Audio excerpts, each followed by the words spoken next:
नमः प्रणवार्थाय शुद्धज्ञानैकमूर्तये निर्मलाय प्रशान्ताय दक्षिणामूर्तये नमः। चिद्घनाय महेशाय वटमूलनिवासिने सच्चिदानन्दरूपाय दक्षिणामूर्तये नमः।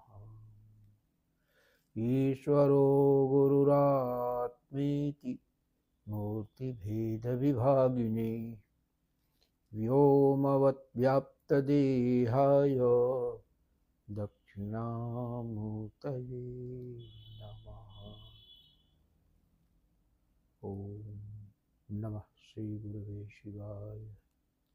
ओम नमः श्री परदेवताय। So friends, Vande Mataram. गीता जयंती के उपलक्ष्य में गीता जी पे परिचर्चा का जो क्रम चल रहा था उसकी ये अगली कड़ी है। पिछली कड़ी में हम लोगों ने देखा कि भगवान श्री कृष्ण ने प्रहसन्निव भारत, जब अर्जुन बहुत ज्ञान देने लगे, भगवान श्री कृष्ण को ही समझाने लगे कि युद्ध से बहुत नुकसान है और चलिए वापस लौट चलते हैं, युद्ध करने से कोई फायदा नहीं है। श्रेय भोक्तुम भैक्षम अपीह लोके, भीख मांग के खा लेना जो है उससे बढ़िया है, कोई दिक्कत वाली बात नहीं है। लेकिन ये सब इतनी बड़े पैमाने की मार काट करना ठीक नहीं है और इसके तमाम अटेंडेंट कॉम्प्लिकेशंस होंगी, इम्प्लीकेशंस होंगे, तो ठीक बात नहीं है। तो भगवान श्री कृष्ण ने देखा कि ये मोहग्रस्त प्राणी जो है चीज़ों को खुद ठीक से देख समझ नहीं पा रहा है और ऊपर से हमको समझाने की कोशिश कर रहा है, तो उन्होंने थर्ड डिग्री का इस्तेमाल किया और प्रहसन्निव भारत, दोनों सेनाओं के बीच में जो विषादग्रस्त अर्जुन कुछ बोल रहा था, ज्ञान की बातें भगवान श्री कृष्ण को सुना रहा था, तो उसका उपहास करते हुए, मजाक करते हुए, तो पहले ही उन्होंने जो है इनको डिसमिस कर दिया कि तुम्हारी बात में कोई तथ्य नहीं है जिस पर कि विचार किया जा सके, ये विचारणीय है ही नहीं है। और उसके बाद उसको जो है क्लीब कहा, नपुंसक कहा और अस्वर्गम अकीर्तिकम अकीर्तिकरम और अनार्य जुष्टम, अनार्य जुष्टम अस्वर्गम अकीर्तिकर अर्जुनम। तो ये सब कह के जो है उनको थोड़ा डांट डपट के उनको रास्ते पर ले आए कि नहीं ठीक है। तो उसी क्रम में उन्होंने पूछा था कि कतस्त्वा कुसमल कस्मलमिदम, कुतस्त्वा कस्मलमिदम विषमे समो। तो मल की बात आई, ये गंदगी तुम्हारे दिमाग में कहाँ से आ गई, ये स्टूपिड आइडिया तुम्हारे दिमाग में कहाँ से घर कर गई। तो ये गौर करने की बात है, ये जो मल की बात आ गई ना, ये मल है, हाँ? और इसी मल के चलते दृष्टि दोष उत्पन्न होता है, भ्रम उत्पन्न होता है। तो इसी मल का शोधन है पूरा पूरा गीता जी में जो भी भगवान श्री कृष्ण के द्वारा उपदेश किया गया है, वो अर्जुन के ब्याज से मानव मात्र के मन में गहराई में बैठे इसी वासना रूपी मल, जो कि व्यामोह पैदा करता है, विषाद पैदा करता है, उस मल के शोधन का उपक्रम है। मोह सकल व्याधिन कर मूला, और इस मोह के ही चलते जो है इसकी पूरी संतान परंपरा है और कई तरह की जो है बीमारियां पैदा होती हैं, कई तरह के दोष पैदा होते हैं और कई तरह से मनुष्य जो है दुख को प्राप्त होता है। तो अर्जुन के ब्याज से पूरी मानवता को जो है बताया गया है कि ये जो तुम्हारे चित्त में संचित विकार है। चित्त में मैं क्यों कह रहा हूं, भगवान ने कहा ना कि इंद्रियाणि मनोबुद्धि अस्याधिष्ठान मुच्यते। तो ये जो मल है ना, इसका अधिष्ठान कहाँ, ये कहाँ पे बैठा रहता है, तो ये स्थूल शरीर में नहीं है, इंद्रियों में, मन में और बुद्धि में। तो स्थूल शरीर से प्रत्यक है इंद्रियां, सूक्ष्म है, तो इंद्रियों में और फिर मन में और बुद्धि में। तो इंद्रिय का मतलब ज्ञानेंद्रिय कर्मेंद्रिय दोनों हो गया। और ज्ञानेंद्रिय कर्मेंद्रिय कहाँ स्टडेड है, इसी शरीर में स्टडेड है ना। तो इस शरीर में स्टडेड है, तो वो प्रकारांतर से इस शरीर को भी प्रभावित करते हैं, है ना। दृष्टि दोष पैदा करते हैं ज्ञानेंद्रियों के माध्यम से, और कर्मेंद्रियों के माध्यम से गलत कर्मों में प्रवृत्त करते हैं, है ना। तो इनका शोधन कहाँ से करना पड़ेगा, इंद्रियाणि मनोबुद्धि अस्याधिष्ठान उच्यते। तो इंद्रियों के शोधन के लिए तो कि इंद्रियों में दोष पैदा करते हैं और मन बुद्धि में दोष पैदा करते हैं। तो मन बुद्धि समवेत को अगर कहा जाए तो उसको चित्त कहते हैं। मन बुद्धि चित्त अहंकार, अलग अलग स्थानों पर उसके 4 भेद भी किए गए हैं। कहीं सिर्फ मन कह के पूरे अंतःकरण का बोध करा दिया जाता है, कहीं मन बुद्धि कह के उसका बोध करा दिया जाता है, कहीं कहीं अंतःकरण पंचक कह के भी उसी अंतःकरण का बोध कराया जाता है। तो मनोबुद्धि से यहाँ पे अंतःकरण का वो निर्वचन किया गया है कि इंद्रियाणि मनोबुद्धि अस्याधिष्ठान उच्यते। अब बताया कि स्थूल शरीर से डायरेक्ट इनका कोई नहीं लेना देना है, लेकिन चूंकि इंद्रियां जो है स्थूल शरीर में ही स्टडेड हैं, तो प्रकारांतर से स्थूल शरीर के द्वारा भी ये कर्म की प्रेरणा करके उसके द्वारा नाना प्रकार के कर्म कराते हैं, विभिन्न प्रकार की नाच नचाते रहते हैं देह को भी। लेकिन इनका मूल देह में न होकर इंद्रियों में है और अंतःकरण में है। तो इंद्रियाणि मनोबुद्धि अस्याधिष्ठान मुच्यते। तो इंद्रियों के शोधन के लिए और चित्त के शोधन के लिए दोनों के लिए अलग अलग उपाय बताया, क्योंकि इंद्रियां अलग है, चित्त अलग है। तो इंद्रियों के लिए क्या बताया, इंद्रियों के लिए बताया कि तस्मात् त्वम इंद्रियाण्यादौ नियम्य भरतर्षभ, इंद्रियों का नियमन करना। तो यम और नियम होते हैं ना, अहिंसा, सत्य, अस्तेय, ब्रह्मचर्य, अपरिग्रह, ये यम है, डू नॉट्स हैं। और डू माने ये कर्मेंद्रियों के लिए, कर्मेंद्रियों को इसमें प्रवृत्त नहीं होने देना है। और नियम क्या है, शौच, संतोष, तप, स्वाध्याय, ईश्वर प्रणिधान, ये 5 नियम हैं। तो ये 5 नियम और 5 यम जो अष्टांग योग में पहली और दूसरी पादान पे आते हैं, तो उनका प्रावधान इसीलिए किया गया है कि इंद्रियों के नियमन के लिए। तो उसमें ज्ञानेंद्रियां भी आ गई, कर्मेंद्रियां भी आ गई। तो तस्मात्, इसीलिए कहा कि तस्मात् त्वम इंद्रियाण्यादौ, सबसे पहला काम उन्होंने बताया। सबसे पहला काम क्या बताया कि तस्मात् त्वम इंद्रियाण्यादौ नियम्य भरतर्षभ, उनको संयमित करो। यम नियम के पालन के द्वारा ज्ञानेंद्रियों और कर्मेंद्रियों को अनुशासित करो, और जब वो आपके अनुशासन में आ जाएंगी तब उसके बाद चित्त की सीढ़ी पे चलना है। तो तस्मात् त्वम इंद्रियाण्यादौ नियम्य भरतर्षभ। तो ये तो हुई एक बात। अब चूंकि ये मल जो है मूल रूप से इंद्रियों में नहीं आया है, मूल रूप से तो ये चित्त से ही आ रहा है, क्योंकि चित्त में वासना जो है ग्रथित है। वासना सीधे इंद्रियों में नहीं आती, चित्त से ही परकोलेट होती है। तो वासना का मूल स्थान जो है वो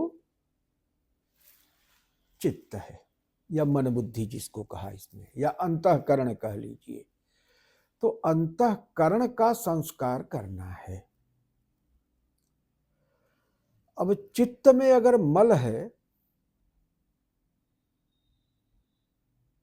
तो चित्त की शुद्धि करना होगा, चित्त का शोधन करना होगा, है? जहां अंधेरा होगा वहीं प्रकाश चलाएंगे, जहां कोई वस्तु खोई है वहीं पे उसको खोजेंगे, जहां मैल है वहीं पे धुलाई करेंगे। तो चित्त में अगर दोष है, चित्त में मैल है, चित्त में मल है, तो सफाई कहां करेंगे? चित्त में ही तो करेंगे। तो चित्त अशुद्ध हो रहा है तो चित्त की शुद्धि करना है। चित्त की शुद्धि कैसे होगी?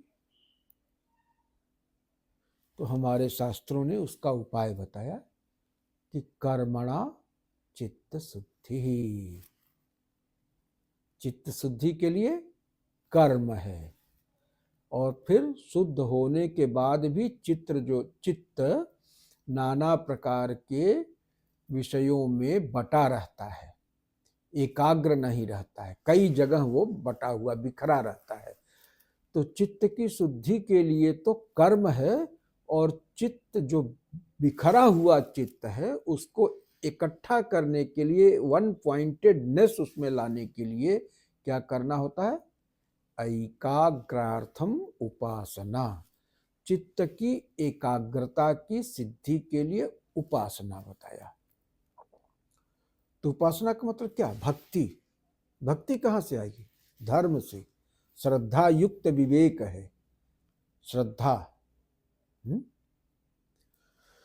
तो दो चीजें हो गई चित्त की शुद्धि के लिए। एक तो शुद्धि के लिए कर्म को प्रिस्क्राइब किया गया, और एकाग्रता के लिए जो है वो उपासना को। और बिना चित्त को एकाग्र किए, शुद्ध किए, ये चित्त किसी काम का नहीं रहेगा, ये अधोगति का कारक बनेगा। अगर हमको उन्नति करनी है, ऊपर ऊपर ऊपर की मंजिलों को तय करना है, तो हमें क्या करना पड़ेगा? पहले चित्त का शोधन करना पड़ेगा, फिर चित्त की एकाग्रता सुनिश्चित करनी पड़ेगी। चित्त के शोधन के लिए कर्म बताया। कर्म माने कौन सा कर्म? कर्म माने वेद विहित कर्म। हाँ?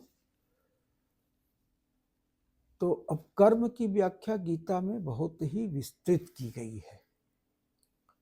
तो अभी हम कर्म की व्याख्या पर अगर जाएंगे तो कुछ मोटी मोटी बातें जो है वो छूट जाएंगी। तो कर्म कितने प्रकार के हैं, कर्म की क्या गति है, गहना कर्मणों गति कहा है, तो थोड़ा सा शुरुआत की कुछ चीज़ें छूट जाएंगी। जब शुरुआत की कड़ियाँ छूट जाएंगी तो आगे को समझना थोड़ा कठिन हो जाएगा। तो अभी हम कर्म के प्रकार पर उतरा न जाके शुरू की कुछ जो सैद्धांतिक स्थितियां हैं उनको स्पष्ट कर देना चाहते हैं। गीता में आमतौर पे बहुत संतों ने, महात्माओं ने, श्रेष्ठ जनों ने, विद्वानों ने, तो गीता पे जितनी कमेंट्री आज तक लिखी गई है उतनी कमेंट्री दुनिया के किसी भी ग्रंथ पे नहीं की गई। और गीता का जितनी भाषाओं में अब तक अनुवाद हो चुका है उतनी भाषाओं में दुनिया के किसी भी ग्रंथ का अनुवाद अभी तक नहीं हुआ है। तो इसका मतलब कि पूरे विश्व जनमानस को गीता ने अपनी तरफ आकर्षित किया है। विश्व मानवता ने यह स्वीकार किया है कि हाँ, ये चेतना के उदात्तम स्तर का उद्घाटन है। चेतना के महासागर में जितने भी मणिरत्न हैं उस सबका संकलन इस गीता जी में हो पाया है। यह विश्व मानवता स्वीकार कर चुकी है। तो कहने का तात्पर्य क्या है? कहने का तात्पर्य यह है कि मैं एक बहुत अदना सा इंसान हूं, मैं कोई बहुत पढ़ा लिखा भी नहीं हूं, बहुत शास्त्रों का हमको बहुत अभ्यास भी नहीं है। हाँ, इतना है कि बड़े श्रेष्ठ महापुरुषों से, योग्य गुरुजनों से, श्रोत्रिय ब्रह्मनिष्ठ गुरुओं से, महापुरुषों से मैंने कुछ शास्त्रों का श्रवण अवश्य किया है, और उससे जो कुछ हमको मिला है उसी को मैं आधार बना के बोलता हूं। अब यह है कि उन लोगों का अगाध ज्ञान इस छोटे से पात्र में जितना समा सका जाहिर बात है कि मैं उतना ही वर्णन करूंगा। उनका सारा ज्ञान तो मेरे छोटे से इस पात्र में अटा नहीं, और इसमें कुछ मैल भी होगा तो वो उस मैल का भी मिलावट उसमें हो गया होगा। तो चूंकि ये हमारे सदगुरुदेव भगवान की प्रेरणा है कि नहीं, अगर हमने जो है अपने गुरुजनों से, श्रेष्ठ जनों से कुछ लिया है तो ये चौर्य होगा कि उसको अपने तक सीमित रखा जाए। तो जैसा भी है, जो भी है, उसको जो है जनता के साथ शेयर किया जाना चाहिए। तो मैं शेयर करता हूँ, उसमें जो भी त्रुटि है उसको आप लोग देख ताक के समझ लीजिएगा, क्योंकि मैं उस पर बहुत ज़्यादा गौर नहीं करता हूँ। मुझे तो शंकराचार्य जी ने बता दिया कि नहीं नहीं रक्षति डुक्रिय करने, तो मैं डुक्रिय करने के चक्कर में बहुत ज़्यादा नहीं पड़ता हूँ। थोड़ा सा समय बचा है, और उसमें यह रहता है कि शास्त्रों का जो निचोड़ जितना समझ में आ सकता है, जितना कुछ जो है जीवन में उतारा जा सकता है, यावान अर्थ उदपाने सर्वतः संप्लुतोदके तावान सर्वेषु वेदेषु ब्राह्मणस्य विजानतः। तो शास्त्रों में तो बहुत कुछ कहा गया है। अगाध है तो समुद्र में पानी भरा हुआ है, नदी में जल भरा हुआ है, कुएं में जल भरा हुआ है, तो प्यासे को उस सारे स्टॉक से क्या लेना देना है। उसको तो अपनी प्यास बुझाने भर जो 1 लीटर, आधा लीटर, 250 ml जितना से उसकी प्यास बुझ जाए उतने से काम है। तो मैं भी उतना लेके अपना काम चलाता हूँ। बाकी नहीं नहीं रक्षित डुक्रिय करणे भज गोविंदम, भज गोविंदम, गोविंदम भज मूढ़मते। और तो मैं क्या कह रहा था कि कर्मणा चित्त शुद्धि। तो गीता जी में एक बड़ी विलक्षण बात है कि गीता जी की दृष्टि सर्वांगीण है, सार्वकालिक है और सार्वजनीन है, सार्वदेशिक है। और कभी भी एकांगी दृष्टिकोण लेके ये चलती ही नहीं है। तो गीता जी में ये सोचना कि कर्म मार्ग अलग एक मार्ग बताया गया है, ज्ञान मार्ग अलग एक मार्ग बताया गया है, भक्ति मार्ग करके अलग एक मार्ग बताया गया है, मुझे जो लगता है, मैंने जैसा अपने गुरुओं के मुख से सुना समझा चीजों को, कि ये गीता में मणिकांचन संजोग है, एक अद्भुत सी त्रिवेणी बहती है गंगा जमुना सरस्वती की, ज्ञान भक्ति कर्म की एक धारा, एक रस होके चलती है। यहाँ पे जो है ना भेद दृष्टि नहीं है, अभेद दृष्टि है ना। भेद हमारे जो एक नारा लोगों ने दे रखा है, अनेकता में एकता, अनेकता में एकता। वास्तविकता क्या है कि अनेकता में एकता एक बहुत ही बहुत बड़ा मिसकंसेप्शन है, एक भ्रम है। अनेकता में एकता नहीं, खोजे ही नहीं सकते। शुरुआत एक से होती है। एको हम बहुश्याम, एक था, बल्कि एक भी नहीं, अद्वय था। एक कहना भी उसको डिटर्मिनेट कर देना है ना। तो वो डिटर्मिनेट नहीं, इनडिटर्मिनेट है। तो वो अद्वय तत्व है। उस अद्वैत तत्व के अंतर्गत ये कामना हुई कि हम नाना रूपों में अपना विस्तार करें, अपनी अभिव्यक्ति करें, अपने अंदर जो भी अनंत क्षमता है उसको अलग अलग रूपों में अभिव्यक्त करें। तो एको हम बहुश्याम, उस एक के अंदर ये इच्छा हुई, बहुत होने की इच्छा हुई। तो उसकी जो योग माया है, उसकी जो प्रकृति शक्ति है ना, उस प्रकृति शक्ति को उसने एक्टिवेट कर दिया। और प्रकृति का काम क्या है? अभेद में भेद की सृष्टि करना। अभेद में ही उसने छोटे छोटे छोटे छोटे कई विंडोज क्रिएट कर दिए और लगा कि नहीं यार सब अलग अलग है, सब अलग अलग है, अनेक है।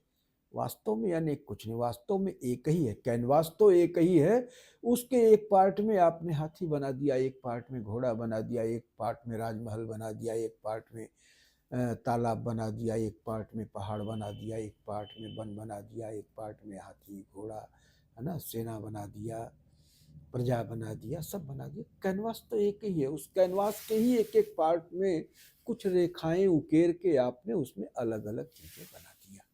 तो एको हम बहुश्यामी। तो एकत्व से अनेकता स्फुरित होती है और अनेकता कहीं आसमान से नहीं आ गई है। एक का मतलब क्या हुआ? एक का मतलब कि जो सब में अनुगत हो, जो सब में अनुगत हो।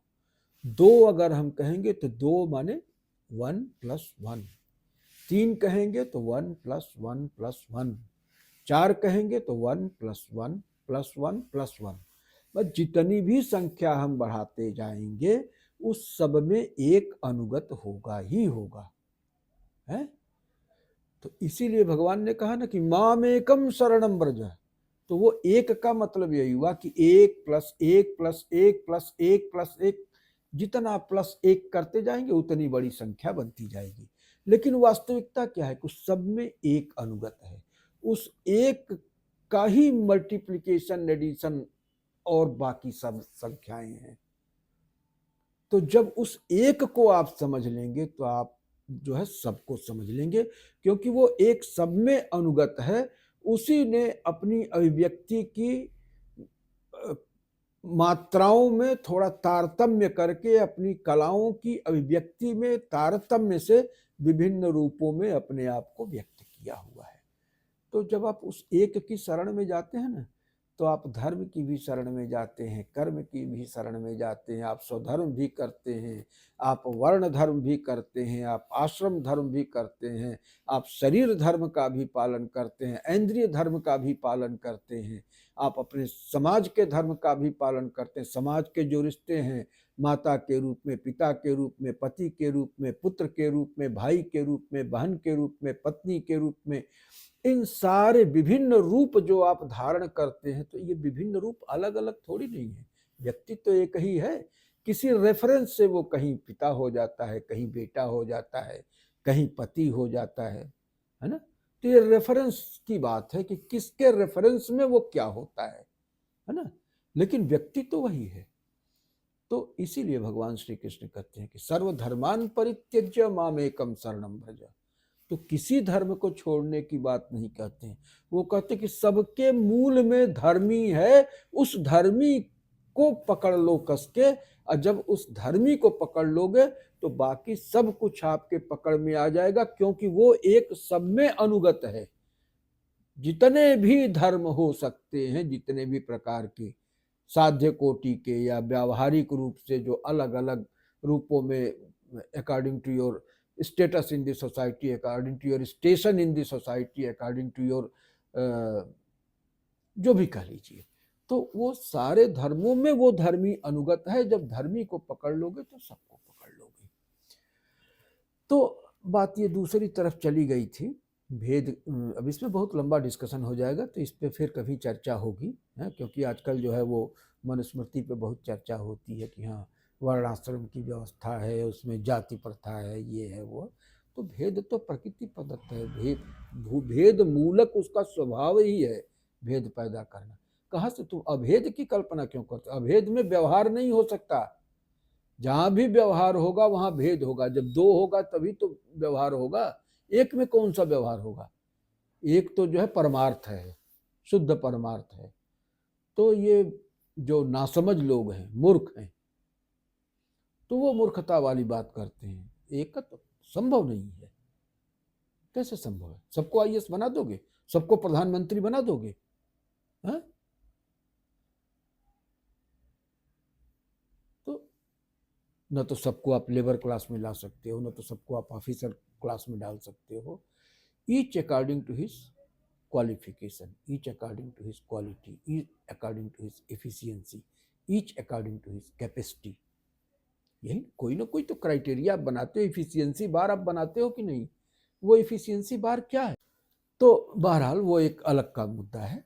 तो अभी हम लोग जो चर्चा कर रहे थे कि यहाँ पे ज्ञान, कर्म और भक्ति को अलग अलग देखने की आवश्यकता नहीं है। यहाँ पे ज्ञान जो है ना, ज्ञान, कर्म और भक्ति को इतना सुंदर से एक में मिला के एक इतना सुंदर कॉम्बिनेशन बना दिया गया है कि ज्ञान भी है, भक्ति भी है, कर्म भी है।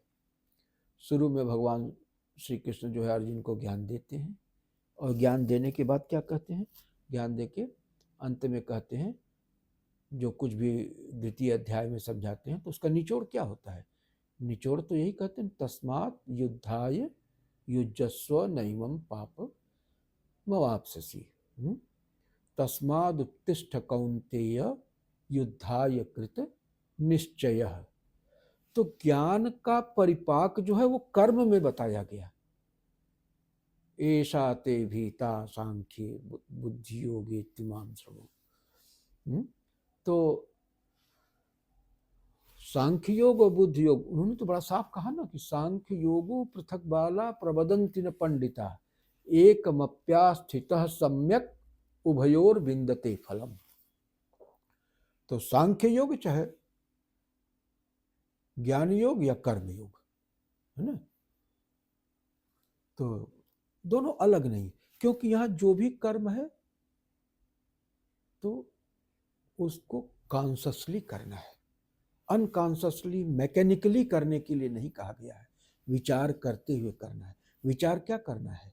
विचार यही करना है कि कर्म की प्रेरणा जो उत्पन्न हो रही है, चित्त की जिस भूमि से कर्म की प्रेरणा उत्पन्न हो रही है, वह प्रेरणा वासना जनित है या कि स्वधर्म प्रेरित है। तो ये इस लेवल का अलर्टनेस जब कर्म में रहेगा तो वो कर्म जो है वो उपासना हो जाएगी। तो दो तरह के कर्म हो गए यहाँ पे, एक कॉन्शियस एक्शन और एक कंपल्सिव एक्शन। कंपल्सिव का मतलब कि वासना की कंडीशनिंग के कारण हम कंपेल किए जाते हैं कि यही काम हम करेंगे, वो हमारी चॉइस के रूप में प्रकट होता है, लेकिन वास्तव में वो कंपल्सिव होता है, हमारी चॉइस नहीं होती।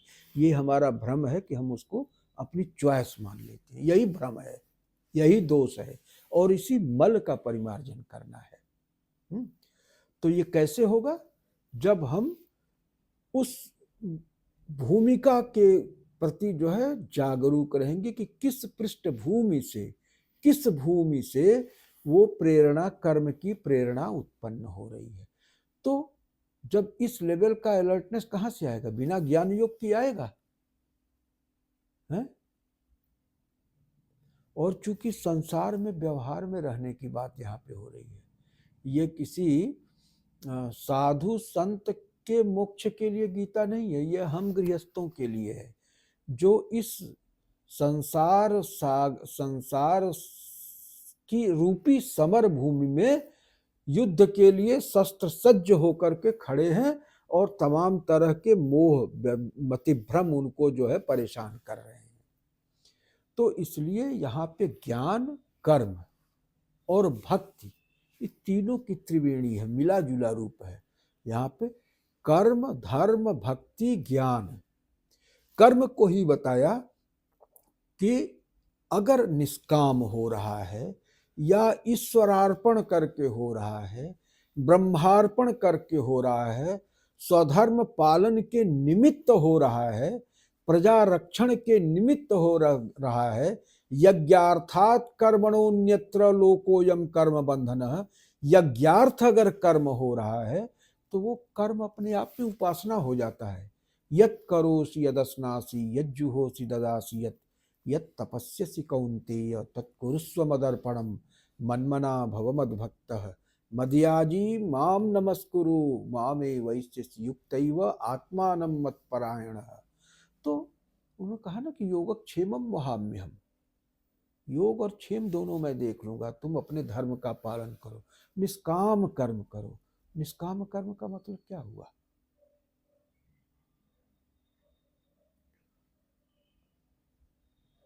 न कर्मणात् अनारभ्य अनारंभ नैष्कर्म्यम, कर्म के अनारंभ को नैष्कर्म नहीं कहा, अनच संन्यसनादेव। तो विचित्र बात है कि कर्म का आरंभ ही न करें तो इसको निष्कर्म नहीं कहते हैं। कर्म करते हुए उसके फल में आसक्ति का त्याग करना है, फलासक्ति का त्याग करना है। और जब फलासक्ति नहीं होगी, देखिए बड़ा अंतर है कर्म को। कर्म की व्याख्या गीता में इतनी विशद की गई, इतनी विशद की गई है कि कर्म जड़ है, जड़ का क्या फल होगा, उसका कोई फल नहीं होता। कर्ता का कर्म में जो इंटेंशन है वो माने रखता है, किस इंटेंशन से आपने कर्म किया। एक ही कर्म, एक ही चाकू एक डॉक्टर चलाता है, किसी मरीज की जान बच जाती है। एक चाकू एक अपराधी चलाता है, अच्छा खासा इंसान मुर्दे में तब्दील हो जाता है। तो क्या हुआ, चाकू का दोष है। और चला वो चाकू, वो वहां भी चल रही है, वो डॉक्टर भी चला रहा है, अपराधी भी चला रहा है, चाकू भी वही है, लेकिन परिणाम में अंतर हुआ। तो क्यों हुआ, इंटेंशन। एक का इंटेंशन उस चाकू से किसी की प्राण रक्षा करना है, दूसरे का इंटेंशन उसी चाकू से किसी के प्राण हरना है। तो क्या अंतर हुआ, इंटेंशन का। काम दोनों ने एक ही किया, इंटेंशन अलग है, दोनों का परिणाम अलग हो जाएगा। एक व्यक्ति इसने चाकू चलाया, एक को मार डाला, एक आदमी को चाकू से मार डाला, पकड़ा गया, अपराध साबित हुआ, उसको आजीवन कारावास हो गया। एक राष्ट्र का प्रहरी है, रक्षक है, सैनिक है, सीमा पे खड़ा है, और वो शत्रु देश के सैकड़ों लोगों को मार डालता है जो उसकी राष्ट्र की सीमाओं पे कुदृष्टि डालते हैं, उस पर हमला करने का प्रयास करते हैं। तो वो आदमी सैकड़ों लोगों को वहीं पे जो है ऑन द स्पॉट शूट कर देता है। उसका परिणाम क्या हुआ, उसको गैलेंट्री अवार्ड दिया जाता है।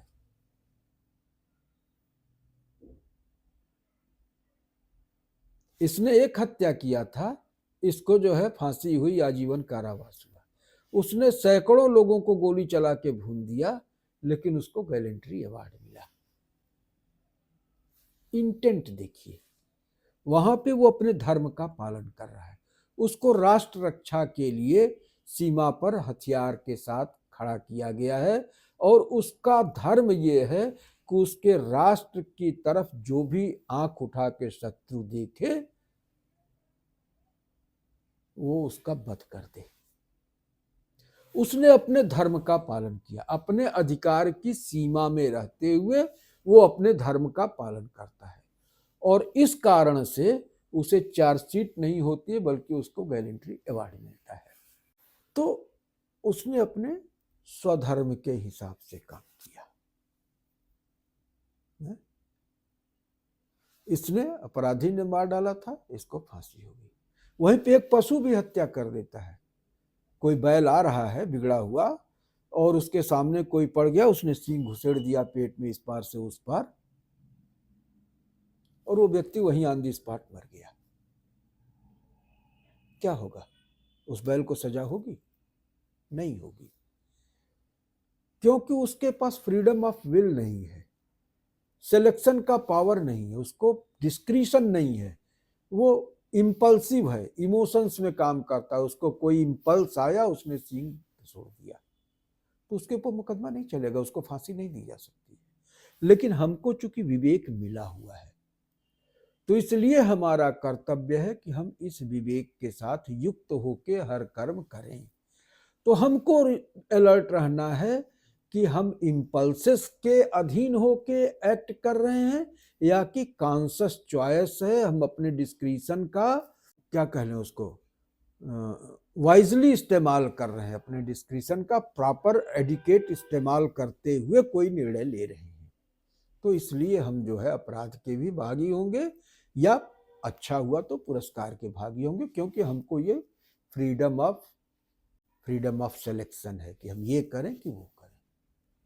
बावजूद उसके अगर हम जो हमारे चैतन्य के ऊपर वासना का कंचुक घेर रखा है, अगर उस वासना की भूमिका से उठने वाले इम्पल्सेस को अलाउ करते हैं अपने ऊपर हावी होने के लिए, और उसके आलोक में लिए गए निर्णय को अपना निर्णय मानकर उसको इंप्लीमेंट करने के लिए, तो हम अपने डिस्क्रिशन का सही इस्तेमाल नहीं कर रहे हैं। तो यही है ज्ञान योग। और इसके आलोक में, इस ज्ञान के उदय के बाद हमको, चाहे वो यज्ञार्थ कर्म करें, चाहे भगवत अर्पण करके करें, चाहे भूत भावोद्भव कर विसर्ग कर्म संगितः, तो भूत भाव की रक्षा करने के लिए, इस सृष्टि के संचालन के लिए, इस सृष्टि के निर्माण, पुनर्निर्माण, रख रखाव के लिए कर्म समझ के करें, तो वो सारे के सारे कर्म जो है ना अपने आप में आराधना हो जाते हैं, भक्ति हो जाते हैं। उस कर्म के विपरीत जो है, उस कर्म के अलावा हमको अन्य कुछ भी करने की जरूरत नहीं। वो अपने आप में यदि यत् कर्म करोमि तत्तदखिलम शंभो तवाराधनम। तो ब्रह्मार्पित भाव से अगर कार्य करें, ईश्वरार्पण के भाव से कार्य करें, तो ये धर्माचरण हो गया।